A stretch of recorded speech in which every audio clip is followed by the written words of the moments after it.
Mo kí yín o gbogbo ẹ̀yin ìyá mi, ẹ̀yin bàbá mi níbikíbi tí ẹ bá ti láǹfààní àti máa gbọ́ wa pé etí tẹ́ ẹ fi ń gbọ́ wa ò dídí o. Bákan náà ojú tẹ́ ẹ sì fi ń rí wa náà kò ní fọ́. Bẹ́ẹ̀ ni àwa la ó máa wá o, ẹ̀yin náà la ó máa bá. Ǹjẹ́ ẹ ti gbọ́? Mo ní gbé yín débẹ̀ ni o. Ṣùgbọ́n in case tí ẹ ò bá mọ̀, ṣé ẹ mọ̀ pé wọ́n ti padà ta gbogbo ilẹ̀ Yorùbá, wọ́n ti tà o. Bẹ́ẹ̀ ni. Ṣé ẹ mọ̀ pé nínú Báíbù ló sọ pé wọ́n ta ogún ìbí, Ísọ̀ ta ogún ìbí fún Jákọ́bù. Ṣé ilẹ̀ Nàìjíríà ta ogún ìbí wọn fún Fúlàní ni. Sùúrù ló fi tà, kódà kò sí wàhálà ń bẹ̀, kò ní wàhálà nú. Wọ́n fi sùúrù tà ni o. Àfìgbà tí bàbá wa padà ṣe kí ni, tí wọ́n padà kó gbogbo wa tà tọkọ fọ̀sẹ́ẹ̀lì lé wa lórí tán. Fọ́nẹ́sìn àfìgbà tó tà wá fún Fúlàní lọ́fẹ̀ẹ́ ló fò lórí èlò bàbá ẹ̀dẹ̀ ṣàánú wa. Ṣé bára nǹkan tá à ń sọ ni wípé ẹ má jẹ́ kí wọ́n tà wá tán. Náà bàbá tí wá tà wá fún Fúlàní, pàápàá jùlọ Ganduje ni wọ́n tà wá fún o. Ganduje tó dẹ̀ pé pẹ̀lú bá a ṣe mọ̀, a gbọ́dọ̀ sọ pé òun ló lórí àwọn agbésùmọ̀mí, pàápàá jùlọ Gumi. Ká má sọ pé òun ló lórí àwọn bókobòko tó dẹ̀ jẹ́ wípé tí ẹ ò bá gbàgbé, ṣé mọ̀ pé àwọn ẹni yìí wọ́n pẹ̀lú àwọn tó ń gbowó ransom fún àwọn agbésùmọ̀mí tẹ́lẹ̀tẹ́lẹ̀ nígbà ayé ètò ìṣèjọba Buhari, tó dẹ̀ jẹ́ wípé ó ní iye òbítíbitì owó tíjọba ń san fún àwọn agbésùmọ̀mí. Ẹ wá mọ́ pabambarì, ṣùgbọ́n nígbà tó ti wá rí pé Buhari, Tinubu kò rí ṣe, kò dá wọn lóhùn. Now wọ́n ti kó wọn kúkú wá fẹ́ ra orílẹ̀-èdè Nàìjíríà tán.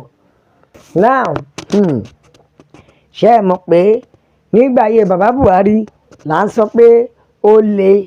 Ṣé rí nígbà ayé ti bàbá Tinubu yìí, Yorùbá ní ká fi ẹnu adákẹ́ ni o, àrí gbọ́dọ̀ wí ikún mú bá lé.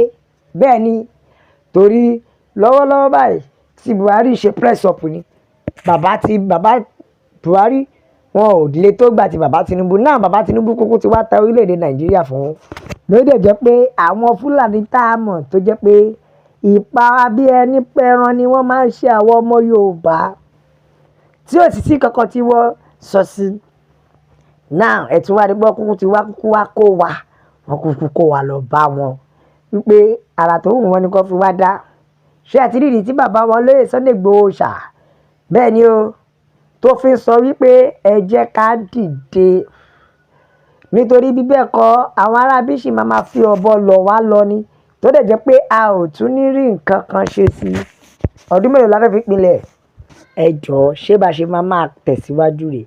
Àní ẹ jẹ́ ká dìde, ẹ jẹ́ á gba ìran wa là lọ́wọ́ Fúlàní tí ń darí wa nídarí òṣì.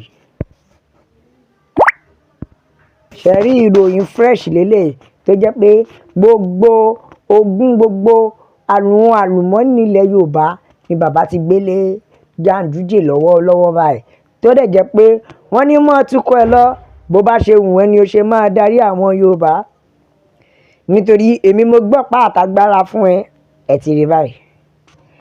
Ẹ ti rí òun ló lè ṣe é. Ẹ filẹ̀ fún bàbá ló ní 30s tó máa fi ṣí. Now bàbá tó ní ọpọlọ bó ṣe wà yìí, ẹ fún lóṣù 6, Nàìjíríà dàbí ìlú èbó. Ẹ ṣe rí pé àṣà ti ń welcome sí yàbọ̀.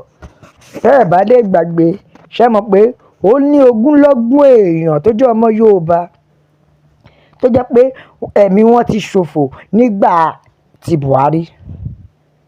Ó ní ogúnlọ́gbọ̀n ọmọ Yorùbá tó jẹ́ pé wọ́n ti bá a lọ, tó dẹ̀ jẹ́ pé kò sí kankan tí wọ́n rí ṣe sí. Ẹ wá wo àti Ganduje yìí náà tó yẹ gbọ́dọ̀ ṣètò ìṣèjọba Buhari gbà yẹn, tá a dẹ̀ mọ̀ pé Fúlàní gbogbo wọn. Àwọn ni bàbá tó wá gbé ìjọba lé lọ́wọ́ ló gbé gbogbo agbára ilẹ̀ Yorùbá fún. Ṣé Ganduje yìí ló wọ̀ tí nǹkan tí bàbá Tinubu fún yìí? Bẹ́ẹ̀ ni o, nítorí pẹ̀lú nǹkan tí bàbá Tinubu fún yìí, bàbá Tinubu, ǹjẹ́ ẹ ti gbọ́? Ẹ jẹ́ kí n gbé yín débẹ̀, ẹ má jẹ́ ń dá yín láàmú. Bẹ́ẹ̀ ni, ṣé ẹ mọ̀ wípé bàbá Tinubu ti àwọ́ọ̀dù ó ti àwọ́ọ̀dù gbogbo Nigeria airport pátápátá all over Nigeria tó fi dórí ìtẹ̀kọ́ ìyẹn ti Ìkẹjà yìí náà. Ẹ wá mọ́ bàbá gbogbo airport Nigeria pátápátá ni wọ́n ti appoint fún Ganduje. Ẹ jọ ṣé kò ti tà wá? Ni wọ́n ti appoint fún Ganduje pátápátá all over Nigeria pé kó máa ṣe mójútó. Tẹ́ ẹ bá dé gbàgbé ti seaport tá à ń sọ seaport náà Fúlàní náà ni wọ́n appoint ẹ̀ fún. Now airport gbogbo Nigeria pátápátá náà ó tún ti dọ́wọ́ Fúlàní again. Ṣé àti rí pé a ti ń kó ogún ìbí wa tà díẹ̀díẹ̀? Ẹ jẹ́ ká wo ṣé kò ṣe pé ṣé a ò rí pé ṣé ò rí pé wọ́n ti ta wọ́n ti talẹ̀ Yorùbá tó pátápátá àbí nígbà tí odidi Fúlàní ti ẹ̀ẹ́dì àìmọye ọ̀pọ̀lọpọ̀ ibi tó jẹ́ kí Yorùbá tó yẹ kí Yorùbá dúró sí Fúlàní ti gbàbẹ̀ tán pátápátá mọ́ wa lọ́wọ́. Ẹ jẹ́ kí wá ló tún kù fún wa, kò sí kankan mọ́. Now Ganduje ló wá gbé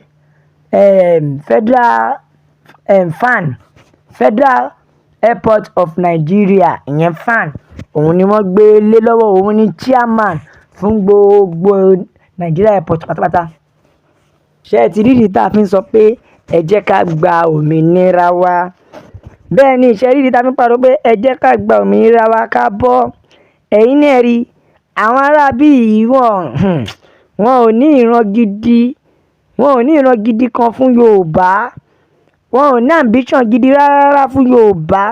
Ẹ̀yin náà wò sí nǹkan tó yẹ kó tún jẹ́ ohun àlùmọ́ọ́nì fún Yorùbá wọ́n tún mú yẹn wọ́n tún gbélé àbókí lọ́wọ́. Kí ló dẹ̀ tún kù?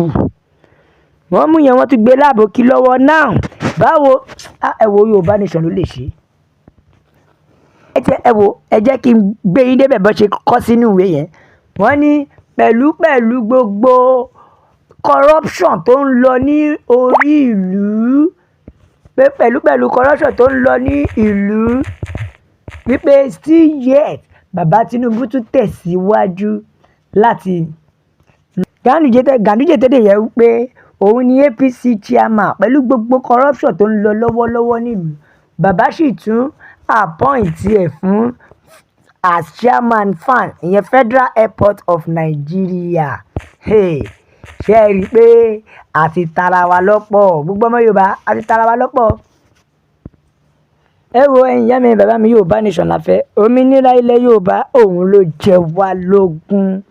Bẹ́ẹ̀ ni ẹ bá wa share, ẹ gbé wọ gbòòrò ayé, ẹ subscribe, ẹ tẹ̀ sójú ẹ jẹ́ yí àwọn èèyàn lọ́tùn lósì pé Yorùbá nation nìkan ni ọ̀nà àbáyọ. La fi sọ fún pé a máa bẹ ọ̀bẹ ẹni bẹ́ṣu ni àtẹ́lẹsẹ̀ ni yóò sì máa bẹ̀ nà. Gbogbo ẹni tó bá mà láwọn ní dé òun láwọn ní dé bá. God bless Yorùbá nation. Ọlọ́run kó bùkún fún orílẹ̀-èdè wa. Ó dàbọ̀.